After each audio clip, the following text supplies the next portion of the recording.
Welcome to Nature Walk, the podcast where we delve into the fascinating world of wildlife and the environment. I'm your host, David, and I'm excited to share with you a compelling story about one of the most iconic creatures of the California coastline, the sea otter. These charismatic animals have been facing numerous challenges in recent years, from climate change to habitat destruction, and their population has been declining as a result. But what's really interesting is how these challenges are interconnected and have a ripple effect on the entire ecosystem. Let's start with the so-called blob, a massive marine heatwave that occurred in 2014, which had a devastating impact on sea otter populations. The warm waters brought an influx of juvenile white sharks to Monterey Bay, where they began preying on the sea otters.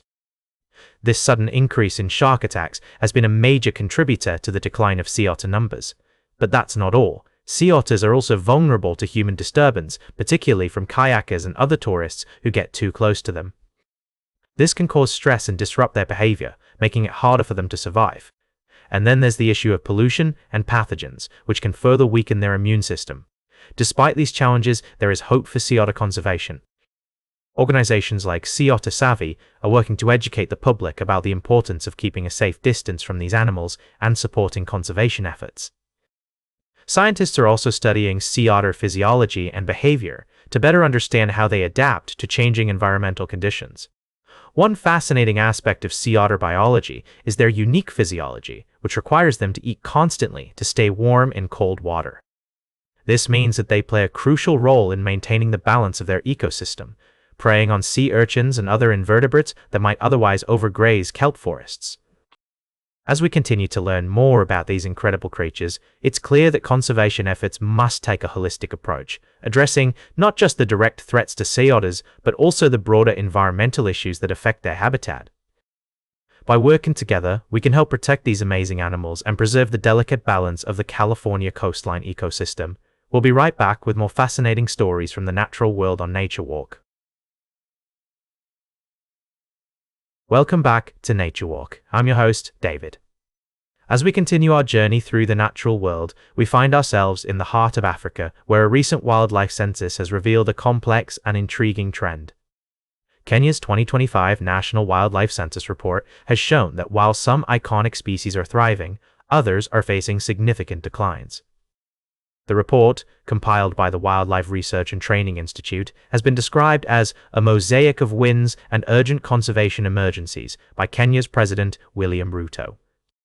The census has reported a 4% increase in elephant populations, as well as black and white rhinos, since the last count in 2021. This growth is attributed to decades of anti-poaching efforts, targeted translocation of mammals, stricter law enforcement, community-led conservation, and ecological connectivity. The giraffe population has also seen a significant increase of 5.4%, with over 43,000 individuals counted. However, the report also highlights the vulnerability of certain species and habitats that underpin Kenya's rich biodiversity. Populations of lions, cheetahs, and African wild dogs have all declined, with cheetahs and wild dogs losing roughly half their populations over the last 4 years. The rangeland buffalo population has also fallen by more than 8%, and some wetland waterbird populations are plummeting by upward of 80%. The report calls for more targeted interventions to increase the small, fragmented populations of Grevy's zebra, mountain bongo, and the critically endangered roan and sable antelopes. To assemble the data, researchers compiled over 1,500 hours of aerial surveys, ground counts, and camera trapping, as well as applied modeling to avoid counting the same animals twice. This comprehensive report is expected to inform government policies and planning at both national and local levels, resulting in better wildlife management. As we consider the complexities of conservation in Kenya, we're reminded that the natural world is full of intricate relationships and delicate balances. The story of Kenya's wildlife census serves as a powerful reminder of the importance of continued conservation efforts and the need for nuanced approaches to protecting our planet's precious biodiversity. Welcome back to Nature Walk. I'm your host, David. As we conclude our journey through the natural world today, let's take a moment to reflect on the intricate web of life that sustains us.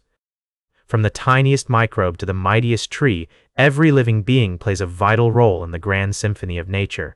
But, as we've explored throughout this series, human activities are increasingly disrupting this delicate balance. One such disruption is the impact of climate change on global food security.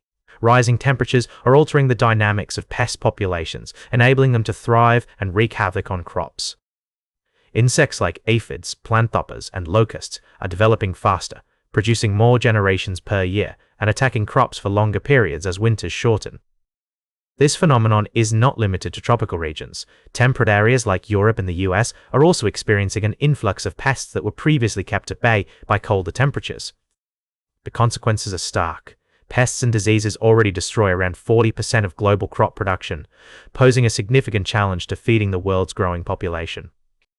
The climate crisis is projected to cut yields of major grains like wheat, rice, and maize by 6 to 10% for every degree of global warming. The simplified and vulnerable system of monocultures, where large areas are dedicated to a single crop variety, makes them susceptible to being wiped out by a single pest. Professor Dan Bever from the University of Exeter warns that we've been lucky so far, but with the multiple threats of climate change, pests, and diseases, it's time to rethink our approach to food production. The Green Revolution, which saved millions from hunger through simplification, plant breeding, and heavy use of fertilizers and pesticides, is no longer sustainable in a rapidly warming world. So, what can be done? Restoring natural habitats to boost the numbers of parasitic wasps and other natural pest predators is one approach.